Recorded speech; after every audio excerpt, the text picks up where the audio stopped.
fuume tamichadde sittin addaatu bullukoon kuni indaaruu fana bidadde maalla yaaddeessa ayyaandoon suni odaa karra koodura eenyutu dhufeetti dhibaafata hortee ganamaa malee eenyutu cabbiisitti caamsata odaa kuni abbaa qabdi beekacha odaan kuni milkiin kuni jibuun kuni duudhaan kuni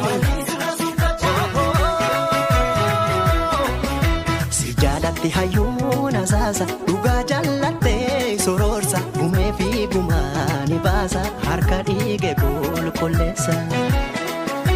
Odaan mallattoo biyyaati ibsituu oromummaati jirma tokko damee sagaleeti kanaanistuu ilmaan oromoo.